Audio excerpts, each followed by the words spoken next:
محترم سامعین حاضرین، السلام علیکم ورحمۃ اللہ تعالی وبرکاتہ۔ الحمد للہ وکفا، سلام علی عبادہ الذین اصطفیٰ، اما بعد فاعوذ باللہ من الشیطان الرجیم، بفضلک بسم اللہ الرحمن الرحیم۔ یا ایہا الذین آمنوا اتقوا اللہ وذروا ما بقی من الربا ان کنتم مؤمنین، صدق اللہ العظیم وصدق رسولہ النبی الکریم۔ خطبہ مسنونہ کے بعد میں جس آیت مبارکہ کو تلاوت کرنے کا شرف حاصل کیا ہے، آیت مبارکہ کی روشنی میں کچھ باتیں عرض کرنے سے پیشتر آئیے آپ اور ہم سب مل کر سب سے پہلے آقا کریم رؤوف الرحیم علیہ تحیت و تسلیم کی مقدس بارگاہ میں درود پاک کے نذران عقیدت پیش کریں۔ پڑھیں اللہم صلی علی سیدنا و شفیعنا سندنا مولانا ملجانا مولانا محمد معدن الجود والکرم وآلہ وبارک وسلم، صلو علیہ صلاۃ و سلام علیک یا رسول اللہ صلی اللہ تعالی علیہ وسلم۔ حضرات محترم، قرآن مجید کی جس آیت مبارکہ کو میں نے تلاوت کرنے کا شرف حاصل کیا ہے، اللہ تبارک و تعالی مجھے حق کہنے، آپ حضرات کو حق سننے اور ہم تمام کو حق پر عمل کرنے کی توفیق عطا فرمائے۔ پچھلے 2 جمعہ سے سود کے متعلق گفتگو چل رہی ہے اور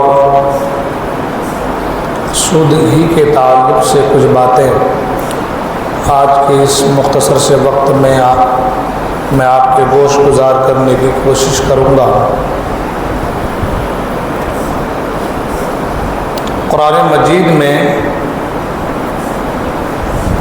جب کبھی بھی اللہ تبارک و تعالیٰ کا کوئی حکم ایک آیت ہی اگر کسی کے تعلق سے نازل ہو جائے، چاہے وہ امر ہو، چاہے نفی ہو نہیں ہو، چاہے مثبت ہو چاہے منفی ہو، تو اب وہ نص قطعی ہے۔ اب وہ آیت کریمہ اگر امر کے حوالے سے ہے تو ہم کو ماننا ہے، نہیں کے حوالے سے ہے تو ہمیں ماننا ہے، مثبت ہے تو ماننا ہے، منفی ہے تو ماننا ہے۔ مگر سود ایک ایسی بیماری ہے، سود ایک اتنا بڑا گناہ ہے کہ جس کا ذکر ایک آیت میں نہیں بلکہ کئی آیتوں میں جس کا تذکرہ ہے۔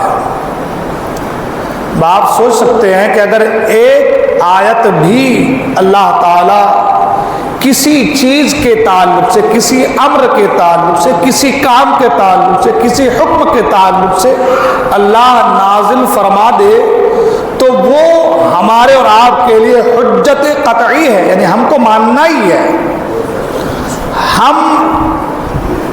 ہمارا اور آپ کا اس کے بغیر چارہ نہیں ہے۔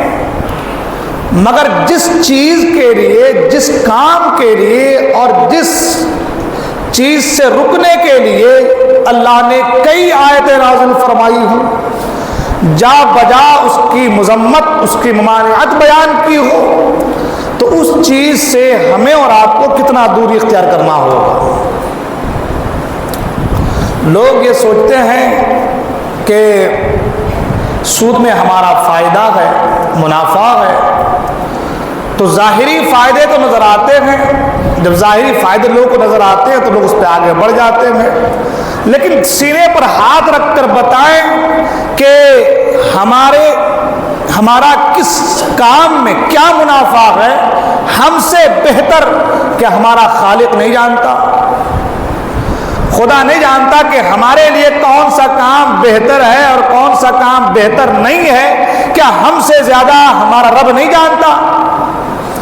اللہ فرماتا ہے یمحق اللہ الربا ویربی الصدقات، اللہ نے سود کو ختم کر دیا، اللہ نے سود کو ختم کر دیا اور بیع کو، تجارت کو اور ساتھ ہی ساتھ صدقات کو اس کو بڑھا دیا، صدقات میں بڑھاوا دیا، صدقات میں اضافہ فرما دیا، سود کو ختم کر دیا۔ جب خدا یہ فرما رہا ہے کہ صدقات میں تمہارے لیے بھلائی ہے، صدقات میں بہتری ہے اور سود تمہارے لیے نقصان ہے، تو اس سے پتہ یہ چلا کہ ہماری سوچ ایک لامحدود سوچ ہے، ہماری سوچ ایک محدود سوچ ہے، ہماری سوچ جو ہے ایک محدود سوچ ہے۔ ہم اور آپ اپنے اس ذہن کے دریچے کے مطابق سوچ پائیں گے، مگر وہ خدا تو سب کچھ جانتا ہے، جو عالم الغیب و شہادہ ہے، جو ہونے والا ہے، جو ہوا ہے، جو ہوگا، ہر چیز کا جسے علم ہے وہ خدا بہتر جانتا ہے کہ ہمارے لیے کس میں بھلائی ہے۔ اور ساتھ ہی ساتھ یہ بھی کہ ابھی اگر اس کے صرف میں نے کہا کہ اللہ نے جس کسی کام کی اگر ایک آیت نازل فرما دی تو وہ ہمارے لیے بس یوں ہے کہ اس پہ ہمیں بلا چون چرا عمل کرنا ہے۔ اب جب سود کی حرمت آ گئی قرآن سے تو اب ہمیں یہ نہیں دیکھنا ہے کہ بھائی اس کے سے بچنے کے فائدے کیا ہیں، نہ بچنے کے نقصانات کیا ہیں، اس کے احکام کیا ہیں، یہ بات کی بات ہے۔ اس پہ ہمارا غور و خوض ہو یا نہ ہو، اس پہ ہماری تحقیق ہو یا نہ ہو، اس کے بارے ہم پڑھیں نہ پڑھیں، جب ہمارے پاس قرآن سے یہ بات آ گئی کہ سود حرام ہے تو ایک مومن کے لیے، ایک مسلمان کے لیے، ایک اللہ کا بندہ جو اللہ کو ایک مانتا ہے اس کے لیے اتنا ہی کافی ہے کہ اب وہ سود سے اپنے آپ کو بچائے، اب وہ سود سے اپنے آپ کو بچائے۔ اب سود سے بچنے کے فائدے کیا ہیں اور سود سے نہ بچنے کے نقصانات کیا ہیں، بہت تقریباً 4-5 حدیثیں آپ نے پچھلے جمعہ کو سماعت فرمایا۔ سب سے بڑی چیز ہے کہ سود حرام ہے۔ سود کیا ہے؟ حرام ہے، اور حرام کھانے سے، حرام لقمہ پیٹ میں جانے سے آدمی کی دعائیں قبول نہیں ہوتی۔ حدیث پاک میں کہ جب بندہ حرام لقمہ پیٹ میں ڈالتا ہے تو ایک لقمہ حرام کا پیٹ میں اگر جاتا ہے 40 دن تک اس کی دعائیں قبول نہیں ہوتی۔ حدیث پاک میں کہ بندہ جب سود کھاتا ہے تو 33 مرتبہ زنا کرنے کے برابر ہے، اور ایک جگہ فرمایا گیا کہ 36 مرتبہ زنا کرنا ایک لقمہ سود کا کھانا برابر ہے۔ آپ اندازہ لگا سکتے ہیں کہ سود کی حرمت کیا ہے، مگر آج ہمارے یہاں اس کو ایک عام رواج، ایک عام چیز بنا دیا گیا ہے، کوئی بڑی بات نہیں ہے۔ ہر گھر میں سودی کاروبار، اللہ ماشاء اللہ سودی لین دین، یہ آج عام سے عام ہوتا چلا جا رہا ہے۔ کیوں؟ لوگوں کا جو نظریہ ہے وہ چینج ہو گیا ہے، لوگوں کا جو سوچنے کا، سمجھنے کا، جو فکر و شعور کا طریقہ ہے وہ چینج ہو گیا ہے۔ آپ جانتے ہیں ہر کوئی چاہتا ہے کہ بھائی میں اچھا آدمی بنوں، ہر کوئی چاہتا ہے کہ بھائی میری دعائیں قبول ہو، ہر کوئی چاہتا ہے کہ میں جو بھی رب سے مانگوں مجھے فوراً مل جائے۔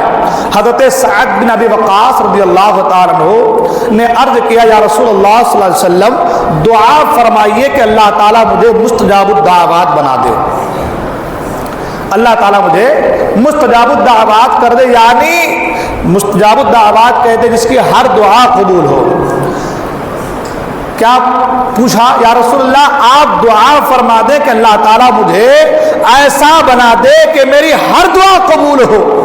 تو اللہ کے رسول صلی اللہ علیہ وسلم نے یہ نہیں فرمایا کہ 5 وقت نماز پڑھ، دن رات مسجد میں رہ، ہمیشہ وہیں رہ، اٹھک بیٹھک کر، بس رکوع پہ رکوع، سجدے پہ سجدہ، ذکر پہ ذکر، تلاوت پہ تلاوت، یہ نہیں کہا۔ اس کے اصل بنیادی چیز کو بتایا حضور نے، اس کی اصل چیز کو، جو اس کا مین بیسک ہے، جو پوائنٹ ہے مین، اس کو بتایا۔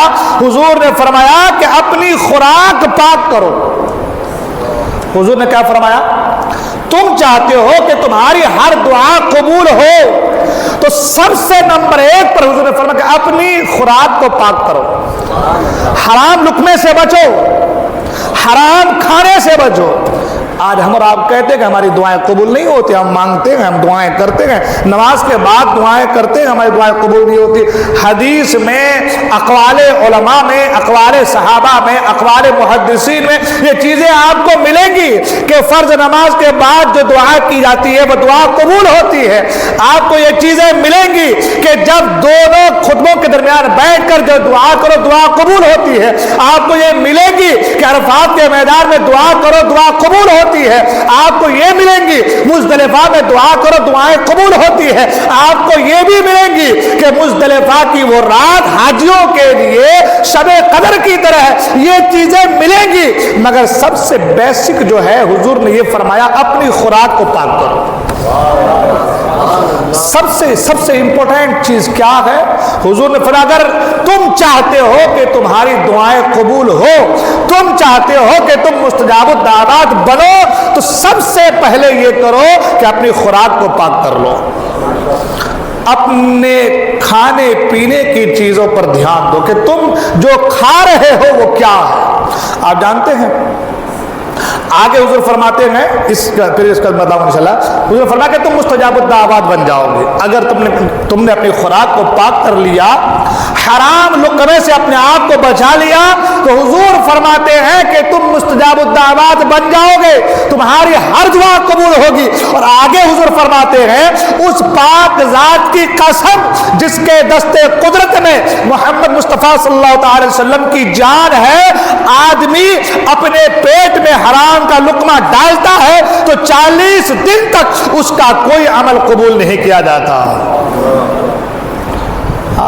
حضور فرماتے ہیں کہ جس کے قبضہ قدرت میں میری جان ہے، حضور فرماتے ہیں کہ آدمی کے پیٹ میں حرام کا ایک لقمہ جاتا ہے اور 40 دن تک اس کا کوئی عمل قبول نہیں کہتا۔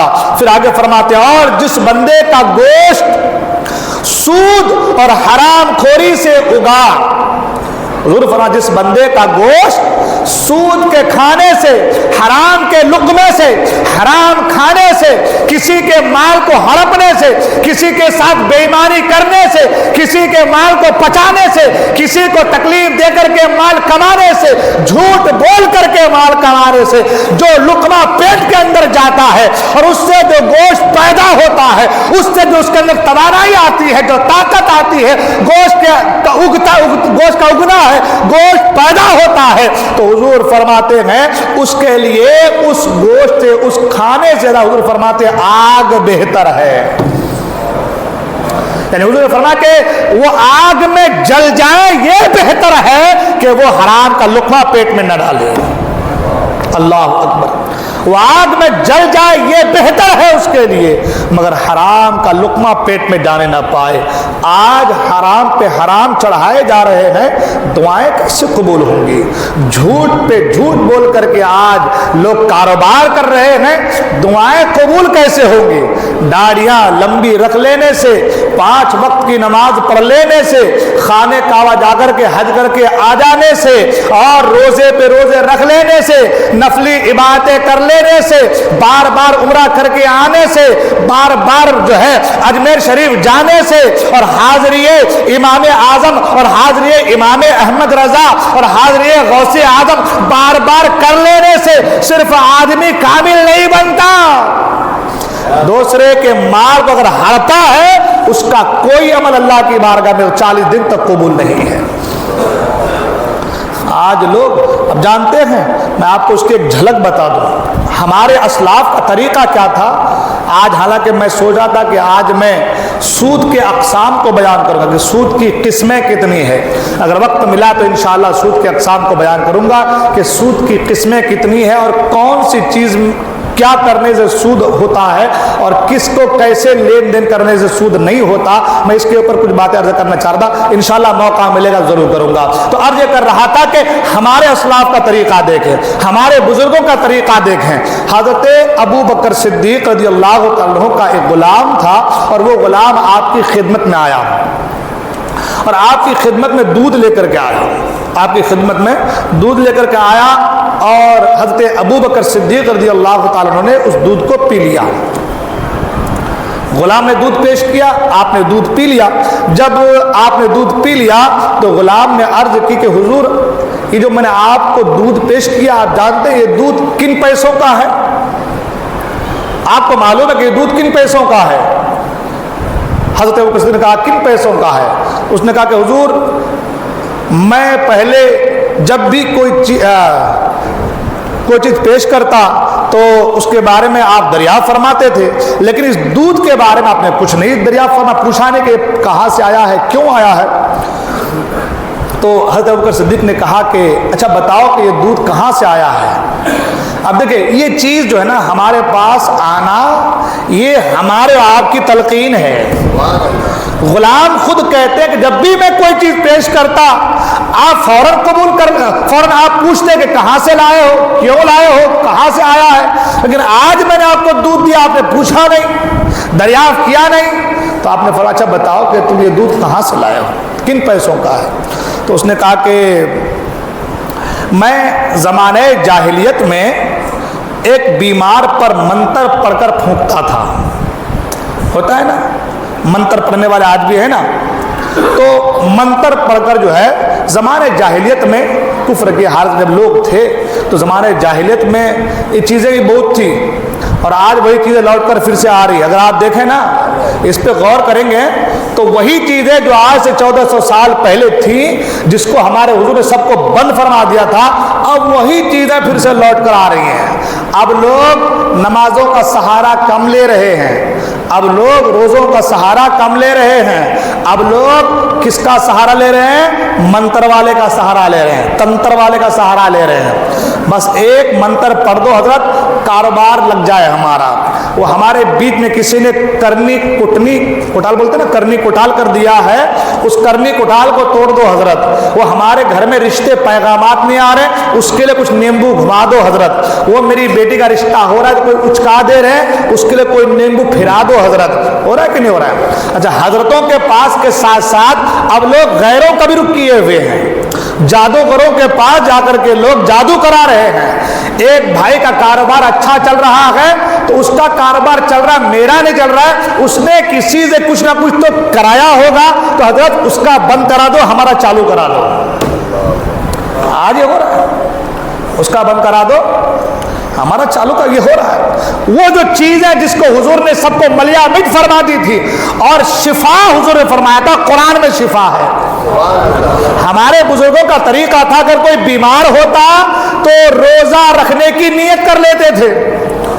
خود حضرت فاطمہ زہرا سلام اللہ تعالی علیہا کا ذکر ہے کہ جب حضرت حسنین کریمین بیمار ہو گئے تو آپ نے کیا فرمایا؟ آپ نے یہ کہا رب کی بارگاہ مولا اگر یہ دونوں اچھے ہو گئے تو ہم 3 روزے رکھیں گے. 3 روزے کی نیت کر لی. قرآن میں اس کا ذکر ہے, یوفون بالنذر ویخافون یوما کان شرہ مستطیرا ویطعمون الطعام علی حبہ مسکینا ویتیما واسیرا. ہے نا؟ تو وہ طریقہ تھا کہ بھائی کچھ ایسا ہوتا تو نظر کر لیتے تھے روزے کی, اعتکاف کی نظر کر لیتے تھے, اعتکاف کے منت مان لیتے تھے. آج اعتکاف میں بیٹھنے کا وقت کن کے پاس ہے؟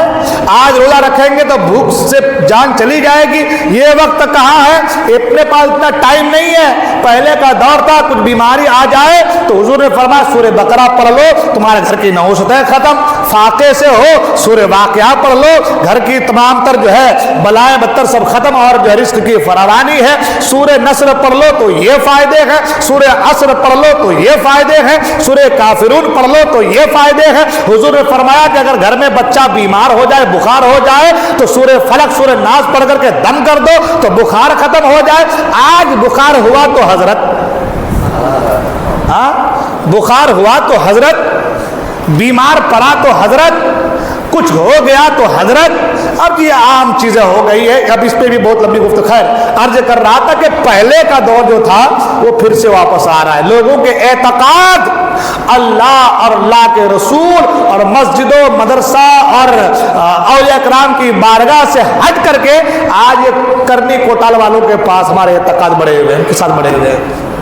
خیر، تو اس نے کہا کہ حضور میں زمانے جاہلیت میں جو ہے ایک بیمار پر منتر پھونکا تھا، جس کے بدلے میں آج اس نے یہ دودھ دیا ہے، جس کے بدلے میں آج اس نے یہ دودھ دیا ہے۔ حضرت ابو بکر صدیق رضی اللہ عنہ نے جب یہ سنا تو اپنی انگلی کو اپنے حلق میں ڈالا اور پورا دودھ نکال کر باہر پھینک دیا، اور دودھ جو ہے وہ اگل دیا۔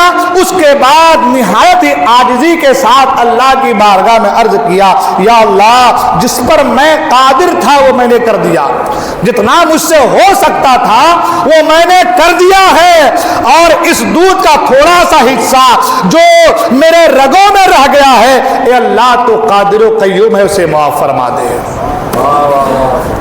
اب آپ اندازہ کریں، خیال کریں کہ دودھ کا کچھ قطرہ اگر رگوں میں چلا گیا ہوگا فوراً معافی چاہ رہے ہیں، اور جو جس کی جتنی استطاعت تھی اس کو نکال کر کے باہر پھینک دیا کہ نہیں، تم نے کسی بیمار پر منتر پڑھا تھا، پھونکا تھا، وہ چیز جائز نہیں ہے، تم نے ایسا کیا تھا، اور وہ زمانے جاہلیت میں تھا، بدلہ آج دودھ دے رہا ہے، مگر بدلہ تو اسی کا ہے، ہمیں یہ بھی گوارا نہیں ہے، ہمیں یہ بھی گوارا نہیں ہے۔ اور آج ہمارا حال جو بھی آ رہا ہے وہ آنے تو، جو بھی آ رہا ہے۔ اور سنیں حضرت ابو ہریرہ رضی اللہ عنہ سے روایت ہے کہ اللہ کے رسول صلی اللہ علیہ وسلم ارشاد فرماتے ہیں کہ اللہ تعالیٰ پاک ہے، اور پاک چیز کے سوا کسی چیز کو قبول نہیں فرماتا، اور اللہ تعالیٰ نے مسلمانوں کو وہی حکم دیا ہے جو رسولوں کو حکم دیا تھا، یعنی پاک کھاؤ، پاک چیزیں پیو۔ لہذا اب یہ سود کے تعلق سے اگر میں حدیثیں بیان کرتا رہوں تو آج کی پوری تقریر اسی میں چلے جائیں گے۔ عرض یہ کر رہا تھا کہ سود جو ہے یہ حرام چیز ہے، سود جو ہے یہ حرام چیز ہے، لہٰذا ہم کو اور آپ کو جو ہے سود سے بچنا ہے۔ میں نے پہلے کہا کہ اگر ایک آیت بھی کسی چیز کے تعلق سے نازل ہو جائے کہ یہ منع ہے تو وہ ہمارے لیے بہت ہے، اب ہم کو اس پہ عمل کرنا ہی کرنا ہے۔ یہاں تو سود کے تعلق سے کئی آیتیں نازل ہو گئی ہیں، سود کی حرمت کے تعلق سے، سود کی مذمت کے تعلق سے کئی آیتیں نازل ہو گئی ہے، تو اس کا مطلب یہ ہے کہ اس پر اللہ نے زور دیا ہے، اس پر اللہ نے زور دیا ہے، لہذا سود سے اپنے آپ کو بچانا ہے۔ میں نے پہلے کہا تھا کہ آج میں جو ہے وہ سود کے اقسام کو بیان کروں گا انشاءاللہ۔ سود کے اقسام کے تعلق سے جو ہے میں کچھ باتیں آج آپ کے گوش گزار کرنے کی کوشش کروں گا کہ سود کن چیزوں میں ہوتا ہے۔ یوں تو بہت ساری حدیثیں رہ گئی، انشاءاللہ زندگی نے وفا کی تو آگے انشاءاللہ گفتگو ہوں گی اس کے تعلق سے۔ سود کے اقسام کیا ہیں اور کن چیزوں پر سود ہوتا ہے؟ نمبر ایک تو یہ ہے کہ بھائی سود حرام ہے، لینا بھی دینا بھی، اور یہاں تک کہ اللہ کے رسول اس پر لعنت ہوتی ہے کہ جو لکھتا ہے،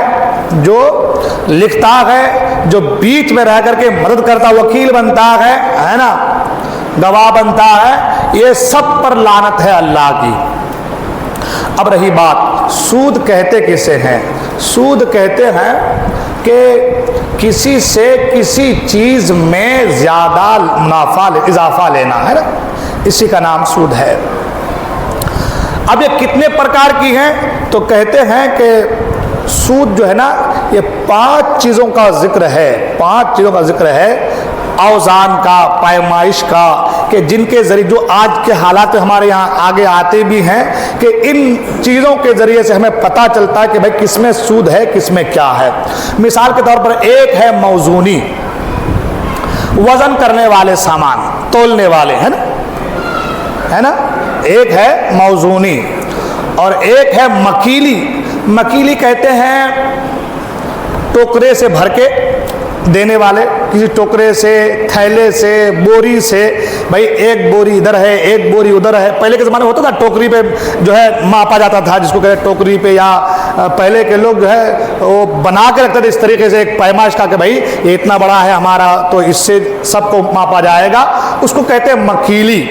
اور ایک ہوتا ہے جو جس کو بولتے ہیں مزور، یعنی جو گز کے حساب سے ناپا جاتا ہے، گز کے حساب سے، ہے نا. جیسے کپڑا وغیرہ ناپتے ہیں تو کیا یہ بھئی 7 میٹر ہے، 7 گز کا ہے، 5 گز کا ہے، تو گز کے حساب سے. اور ایک ہوتا ہے معدود، یعنی عدد کے حساب سے. جیسے ہم کہتے ہیں بھئی کہ انڈا، اب انڈا ناپ کے تو دیتے نہیں ہیں، ہاں، یا کسی چیز میں رکھ کر کے بھائی اتنا بھر کر کے دے دیا، ایسا دیتے نہیں ہے. یا گز کے حساب سے اس کو عدد کے حساب سے، 1 انڈا، 2 انڈا، 10 انڈا، تو اس کو کہتے ہیں عدد کے حساب سے، ہے نا. اور ایک ہوتا ہے اموال قیمہ، یعنی جیسے کہ بکری، گائے، بیل، بھینس، ہے نا. تو یہ 5 چیزیں ہیں، ٹھیک ہے نا. کتنی چیزیں ہیں یہ؟ اب سود جو ہے جو ان پر بنے گا وہ کیسے آپ کو سمجھاتا ہوں میں. جو چیز مزونی ہو یا مکیلی ہو، ان دونوں کے اندر ربا الفضل ہوتا ہے. ربا الفضل کہتے ہیں اضافہ ہونا. ربا الفضل کے معنی کیا ہوتا ہے؟ اضافہ ہونا. ایک ہوتا ہے ربا الفضل اور ایک ہوتا ہے ربا النسیہ. مثال کے طور پر جیسے کہ میں نے کہا کہ مزونی یعنی وزن کیا ہوا چیز، جیسے چاول ہے، گیہوں ہے نا، اس کو وزن کر کے دیتے ہیں. تو ساتھ میں ساتھ اس کے مکیلی ہے کہ جس کو ہم کسی چیز میں ٹوکری وغیرہ میں جو ہے برابر کر کے دیتے ہیں. ان دونوں چیزوں میں ربا الفضل ہوتا ہے. ربا الفضل کیا ہے؟ مطلب کہ اضافہ. اگر وہ چیز ایک ہی جنس کی ہو، وہ چیز جو ہے مثال کے طور پر 1 کلو گیہوں ہے اور ادھر 1.5 کلو گیہوں ہے، تو اب ادھر 1 کلو گیہوں اور ادھر 1.5 کلو گیہوں، تو 1 کلو کا 1 کلو تو برابر ہو گیا. اب جو وہ آدھا کلو ہوا زیادہ، وہ کیا ہو گیا؟ وہ ہو گیا سود. اس کو کیا کہتے ہیں؟ ربا الفضل، اضافہ کرنا، ہے نا. اضافہ والا سود اس کو کیا کہتے ہیں؟ اضافہ والا سود اس کو کہتے ہیں ربا الفضل. مگر دونوں ایک جنس کی ہو تب. اگر دونوں ایک جنس کی نہ ہو، دونوں ایک جنس کی نہ ہو، مثال کے طور پر ادھر ہے گیہوں اور ادھر ہے مکئی، ادھر ہے باجرہ اور ادھر ہے مکئی، تو اگر ادھر باجرہ 1 کلو ہے، ادھر مکئی 3 کلو ہے، تو اب یہ جو آپس میں لین دین کر رہے ہیں اس میں سود نہیں ہوتا. اس میں ربا الفضل نہیں ہوتا، لیکن ہاں اس میں ربا النسیہ ہوتا ہے. ربا النسیہ مطلب کیا ہوتا ہے؟ کہ ادھار. کیا ہوتا ہے؟ ادھار والا سود ہوگا. وہ کیسے؟ مثال کے طور پر بھائی، مثال کے طور پر کہ ہم نے کسی کو 5 کلو گیہوں میں کسی کو دے رہا ہو اور 5 کلو کوئی گیہوں جو ہے 6 کلو گیہوں مجھے دے رہا ہے، تو اس میں جو ہے 1 کلو جو آیا وہ سود کا آ گیا. لیکن اگر میں 5 کلو گیہوں دے رہا ہوں اور کوئی 5-6 کلو جو ہے مجھے مکئی دے رہا ہے، تو اب یہ کیونکہ ایک جنس کے نہیں ہے لہذا اس میں سود نہیں ہے. اس میں چلے گا، اس میں سود نہیں ہے. لیکن ہاں اس میں ایک چیز ہے، وہ کیا ہے؟ وہ ہے ربا النسیہ، یعنی ادھار. یعنی آپ نے 5 کلو گیہوں دیا، وہ 6 کلو مکئی دے رہا ہے، مگر اب نہیں 2 مہینے کے بعد دے رہا ہے، اب نہیں دے رہا ہے، تو یہ ادھار جو ہوا یہ سود ہو جائے گا. یہ ادھار کیا ہو جائے گا؟ یہ سود ہو جائے گا. بہت سے لوگ بھی سوچ رہے بھائی ادھار کیسے سود ہو سکتا ہے؟ تو سنیں، ادھار مال کے بدلے پیسہ کا دینا اور یہ ادھار رکھنا یہ سود نہیں ہوتا. مال کے بدلے، جیسے مثال کی طرف میں نے ایک کپڑا لینے گیا، ادھار رکھ دیا، تو یہ سود نہیں ہے. لیکن مال کے بدلے مال، گیہوں کے بدلے گیہوں، جنس کے بدلے جنس، اس کو ادھار رکھنا. اگر برابر ہے، ایک جیسا ہے اور اس کو اب ادھار رکھ رہا ہے تو پھر یہ سود ہوگا. لیکن برابر ہے، ادھار نہیں رکھ رہا ہے، تو نہ ربا الفضل ہے نہ ربا النسیہ ہے. نہ اس کو اضافے میں سودی ہو رہا ہے اور نہ ہی اس کو جو ہے ادھاری میں سودی ہو رہا ہے. لیکن ایک جنس کے 2 سامان نہیں ہے. ادھر گیہوں ہے، ادھر باجرہ ہے. گیہوں 5 کلو ہے، باجرہ 10 کلو ہے، اور اسی وقت دے رہا ہے، تو نہ اب وہ ربا الفضل ہے نہ ربا النسیہ ہے. نہ اضافے میں سود ہے اور نہ ادھار میں سود ہے. کوئی سود نہیں ہوتا. اس کو اگر سمجھنا ہے تو اور اچھے سے کبھی ملیے گا، انشاءاللہ اس کو میں تفصیل آپ کو سمجھانے کی کوشش کروں گا. اور انشاءاللہ ہوا تو آگے بھی اس کے اور اس کی کچھ مسائل ڈیفینیشن ہے، انشاءاللہ میں اس کو سمجھانے کی کوشش کروں گا. ٹھیک ہے؟ تو بات اتنی صرف ہے، بات صرف اتنی ہے کہ اگر آپ جنس کے بدلے جنس لے رہے ہیں، گیہوں کے بدلے گیہوں لے رہے ہیں، اس میں دونوں اکول ہے، برابر ہے، ادھر بھی 5 ادھر بھی 5، اور اسی وقت لے رہے دے رہے ہیں، تو اس میں کوئی سود نہیں ہے. لیکن آپ 5 دے رہے ہیں اور 6 لے رہے ہیں تو اب یہ سود ہے. 5 دے رہے ہیں 6 لے رہے ہیں اور بھی ادھار دے رہے ہیں تو ایک ربا الفضل کا سود ہے اور ایک ربا النسیہ کا سود ہے. اگر آپ گیہوں دے رہے ہیں باجرہ لے رہے ہیں, گیہوں 5 کلو دے رہے ہیں باجرہ 10 کلو لے رہے ہیں, اسی وقت لین دین کر رہے ہیں تو کوئی سود نہیں ہے. لیکن گیہوں 5 کلو دے رہے ہیں باجرہ 10 کلو لے رہے ہیں اور اس کو ادھار رکھ 2 مہینے کے بعد رکھ دے رہے ہیں تو اب یہ سود ہے. ٹھیک ہے نا. اب یہ مگر ایک چیز اور, ادھار پہ سود نہیں ہوتا ہے. ادھار کس پہ کہ جنس کے بدلے پیسہ, یعنی جنس کے بدلے میں نے کپڑے کی دکان پہ کپڑا لیا اور لے کر کے ادھار رکھ کر کے آیا تو اب یہ سود نہیں ہے کیونکہ جنس کے بدلے ہم نے پیسہ دینا ہے. لیکن جنس کے بدلے جنس, گیہوں کے بدلے گیہوں, باجرہ کے بدلے باجرہ, مکئی کے بدلے مکئی, جواری کے بدلے جواری, جب ایک جنس میں آپ کر رہے ہیں اور اس میں آپ ادھار رکھ رہے ہیں تو یہ سود ہوتا ہے. ٹھیک ہے نا, اس میں سود ہے. انشاءاللہ اس کے اور کچھ ڈیفینیشن میں آگے بیان کروں گا. عرض کر رہا تھا کہ ہم کو اور آپ کو سود سے بچنا ہے. اب حالات حاضرہ کے تحت کچھ مسائل ایسے آتے ہیں کہ جن پر گفتگو کرنا بہت زیادہ ضروری ہوتا ہے. وہ کیا ہے, وہ ہمارے یہاں ابھی بہت چل رہا ہے. وہ کیا, ابھی یہ ستے پٹے جو چل رہے تو ہے ہی بیاض کے حرام کے کام ہے ہی ہے. یہ تو سودی میں حرام میں جاتے ہی ہے اور ان کا ہر لقمہ ہمارے لیے یوں سمجھ لیں کہ جہنم میں جانے کا ایندھن ہم تیار کر رہے ہیں, ذریعہ بنا رہے ہیں. یہ تو ہے ہی حرام چیز ہے. جو لکھ رہا ہے, جو دے رہا ہے, جو لے رہا ہے, یہ سب حرام ہے. یہ سب کیا ہے, یہ سب حرام ہے. اور جب اس کا ایک لقمہ پیٹ میں جاتا ہے تو حضور نے فرمایا 40 دن تک اس کا کوئی عمل قبول اللہ کی بارگاہ میں نہیں ہے. ہمارے ایک نیا رواج نکلا ہے. نیا رواج کیا نکلا ہے, جیسے کہ میں نے سنا کہ بھائی ہم کیا کرتے ہیں, گھر کو کسی کے جو ہے وہ بھوگیا بولتے ہیں یہاں پہ, ہاں گروی, گروی پہ رکھ لیتے ہیں نا, بھوگیا بھی بولتے ہیں اس کو شاید, گروی پہ رکھ لیتے ہیں نا. گھر کو ہم نے کیا کر دیا, 2 لاکھ 3 لاکھ ہم نے گروی پہ رکھ لیا اور رکھنے کے بعد ہم پھر کیا کرتے ہیں, اس گھر کو دوسرے کو کرائے پہ بٹھا دیتے ہیں. یہ چل رہا ہے, میں نے سنا آج کل کئی لوگوں کا, آج سے کل 3-4 بلکہ 6 مہینے ہو گئے ہوں گے میرے کام یہ بات آئی کہ حضرت آج کل ایسا بھی سسٹم چل رہا ہے, پیسہ ہے ہمارے پاس تو ہم نے 2-3 گھر لے لیے جو ہے بھوگیا پہ, وہ گروی پہ, اور 3 لاکھ 4 لاکھ جو بھی دے کر کے لے لیا اور اس پہ کرایہ بٹھا دیا. اب ہم آرام سے کرایہ کما رہے ہیں, ہے نا. ایسا بھی ہو رہا ہے. کتنی شرم والی بات ہے. ہاں, اس کو لوگ کہتے ہیں بھائی گھر تو ہمارا ہو گیا نا. اچھا, 3 لاکھ دے کر کے 15 لاکھ کا گھر تمہارا ہو گیا. 3 لاکھ روپے دے کر کے 15 لاکھ کا گھر تمہارا ہو گیا. تم سے بڑا عقل مند کوئی نہیں ہے اور جو دے رہا ہے اس سے بڑا بیوقوف دنیا میں کوئی نہیں ہوگا. کس روح سے یہ جائز ہے بھائی؟ وہ جو آپ رکھ رہے ہیں کسی کو کرائے پہ, اس پیسے کا مالک آپ نہیں ہے, اس پیسے کا مالک وہ مالک مکان ہے. اس پیسے کا مالک کون ہے؟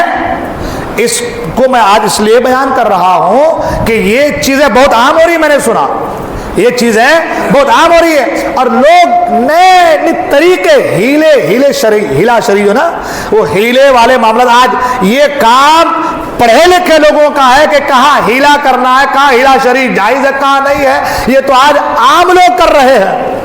وہ کیا کریں, ہیلا شری ہے. ہیلا شری کو پہلے کسی اچھے عالم سے سمجھو بابا, کسی اچھے مولوی صاحب سے پہلے آپ سمجھیے, جانکار لوگ سے سمجھیے, اور جو اس میں جو چیزیں جائز ہیں انہیں چیزوں پر عمل کیجیے.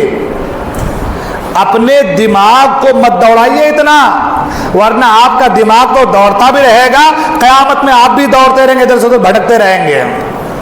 ہاں, یہ نئے طریقے لوگوں نے نکال لیے. ہاں, تو کیا کرتے ہیں لوگ, پیسہ ہے تو ایسا کر دیا. افسوس ہے آپ کے پاس پیسہ ہے نا, آپ اسی پیسے کو کسی غریب کو دے کر کاروبار میں لگائیے نا. جو جائز طریقہ ہوتا ہے, 2 روپے کم جو ہے آمدنی کے آپ کے بھی ہو جائیں گے, 2 روپے آمدنی اس غریب کے بھی ہو جائیں گے, اس کا بھی کاروبار چل جائے گا. ہو سکتا ہے نہیں ہو سکتا ہے. آپ دیکھیں ہمارے مسلمانوں میں ایک جماعت ہے, میمن لوگ ہیں, میمن لوگ. میں ان کی مسجد میں 3 سال رہا میسور میں. ان کے آپ دیکھیے, کوئی غریب ہے سب مل کر کے پیسہ دے کر وہ کاروبار سے لگا دیتے ہیں. ہمارے یہاں کاٹنے پہ لگتا ہے, کاٹنے پہ. یہ بڑھ کیوں رہا ہے؟ یہ ترقی کیوں کر رہا ہے؟ یہ ہمارے کاندھے سے مل جائے گا تو ہماری تو ناک کٹ جائے گی، بھائی ہمارے ساتھ کھڑا ہو جائے گا تو ہماری تو ناک کٹ جائے گی، یہ ہم سے آگے نہیں جانا چاہیے، یہ ہمارے جوتیوں کے پاس یہ طریقہ بنا لیا ہم نے معاذ اللہ۔ لیکن وَتُعِزُّ مَن تَشَاءُ وَتُذِلُّ مَن تَشَاءُ، عزت دینے والی ذات اللہ کی ہے، وہ چاہے تو کسی غریب سے غریب کو وقت کا تاجدار بنا دے۔ اس کا ذکر قرآن میں موجود ہے، اس کا ذکر قرآن میں موجود ہے کہ جالوت کو مارنے کے جو ہے غالباً جالوت کو مارنے کے لیے طالوت جیسے آدمی جو غریب تھا، اللہ تبارک و تعالیٰ نے وہ طاقت عطا فرمایا دی ایک نبی کے ذریعے سے کہ وقت کا تاجدار بن گیا۔ تو عزت دینا اللہ کے اختیار میں، آپ کے ہمارے اختیار میں نہیں ہے بھائی۔ آپ دیکھیں نا کئی ایسے لوگ ہیں جو ادھر ادھر مارے مارے پھر رہے تھے، آج ایک اچھی پوزیشن میں ہے، اللہ نے دیا ہے، اللہ نے بنایا ہے، اللہ نے بٹھایا ہے اس مقام پر، ہے نا۔ آپ اور ہم نے نہیں، ہم کتنا بھی کاٹنے پہ لگ جائیں، وہ سرکار کا شعر، تو گھٹائے سے کسی کے نہ گھٹا ہے نہ گھٹے، جب بڑھائے تجھے اللہ تعالیٰ تیرا، ہے نا۔ جب اللہ بڑھاتا ہے نا تو پھر دنیا کی کوئی طاقت گھٹا نہیں سکتی، اور جب اللہ گھٹا دے نا دنیا کی کوئی طاقت بڑھا نہیں سکتی۔ آج کتنے بڑے بڑے پیسے والے جس کی کوئی عزت ہی نہیں معاشرے میں، لوگ اس کو ذلیل سمجھتے ہیں، حقیر میں آ رہا ہے، ہوگا اپنے گھر میں ہمارا کیا ہے، ہاں کیا کہ لوگ ہوگا اپنے گھر، کیوں؟ اس نے اپنے کردار کو بدلا، اپنے اخلاق کو بدلا، دین سے غداری کی، شریعت کی ناقدری کی، شریعت سے اپنے آپ کو دور رکھا، پیسہ والا ہو کر کے بھی بچہ اسے سلام نہیں کرتا، اور ایک غریب ہے مزدور ہے لیکن عزت بنایا ہے تو نکل جاتا ہے تو بچے سلام کرتے ہیں کہ یہ آدمی سلام کے لائق ہے، قابل ہے۔ اور یہ باتیں مجھے بتانے کی ضرورت نہیں ہے، آپ معاشرے میں شب و روز کا مشاہدہ کر رہے ہیں، ہے کہ نہیں ہے؟ تو اس لیے یہ مت سوچئے کہ یہ بڑھ جائے گا فلاں آ جائے گا، آپ کے پاس پیسہ ہے حلال کاموں میں لگا دیجئے، اللہ کا وعدہ ہے کہ اللہ اس میں بڑھوتری عطا فرما دے گا۔ ہاں اللہ کا وعدہ ہے کہ اللہ نے صدقات کو بڑھایا ہے، اور قرآن کہتا ہے، قرآن مجید میں ہے کہ من یقرض اللہ قرضا حسنا، اللہ کون ہے جو اللہ کو قرض دے قرض حسن؟ اللہ کون ہے جو اللہ کو قرضہ دے؟ اللہ کو کوئی قرضہ دے ہی نہیں سکتا، ہاں اللہ کو کوئی قرضہ دے سکتا ہے؟ مگر اللہ فرماتا ہے کون ہے جو اللہ کو قرضہ دے؟ کیا مراد؟ جو کسی غریب کو دیتا ہے، کسی غریب کی دیکھ ریکھ کرتا ہے، اللہ فرماتا ہے وہ غریب کو نہیں، وہ مجھے دے رہا ہوتا ہے، ہاں وہ مجھے دے۔ اور پھر کتنا؟ تو قرآن کہتا ہے، حدیث مصطفیٰ یہ کہتی ہے کہ اللہ تعالیٰ اسے ایک کا 10، اسے ایک کا 10، ایک کا 70، ایک کا 700، اور اللہ جتنا چاہے اس کے خوش فہمی، اس کے خوش کلامی، اس کے اخلاص، اس کے اخلاق، اس کے دینے کے موافق اللہ تعالیٰ 70,000 بھی، 7 لاکھ بھی، 70 لاکھ بھی، 70 کروڑ بھی دے سکتا ہے، یہ اللہ کی مرضی ہے۔ تو کسی غریب کو دے کے دیکھو، کسی غریب کو دو، کسی کی مدد کرو۔ یہ زکوٰۃ کیا ہے؟ یہ زکوٰۃ یہ ہے کسی غریب کی مدد ہے، اللہ کے حکم پر عمل کرنا ہے۔ تو ہم اور آپ یہ نہیں کریں گے، ہمارے پاس نئے نئے طریقے، ایسے طریقے ڈھونڈتے ہیں، تو اس لیے سن لیں، ایسی چیزیں یہ جائز نہیں ہے۔ وہ پیسے کے آپ مالک نہیں ہیں، وہ پیسے کا مالک، وہ مالک مکان ہے، وہ تو مالک مکان آپ کے پاس امانت کے طور پر رکھا ہوا ہے، وہ تو آپ کے پاس امانت ہے اس کی، اور امانت میں خیانت کرنا یہ مسلمان کا کام نہیں ہوتا۔ امان میں خیانت یہ مسلمان کا شیوا طریقہ نہیں ہے، لہذا ان مسائلوں سے بچیے۔ کچھ مسائل اور بھی تھے کہ وہ جو قسطوں پر سامان لیتے ہیں، انشاءاللہ پھر آگے اس کے تعلق سے گفتگو ہوں گی۔ اللہ تبارک و تعالیٰ کی بارگاہ میں دعا ہے، اللہ تعالیٰ ہم تمام کہنے سے عمل کرنے کی توفیق عطا فرمائے۔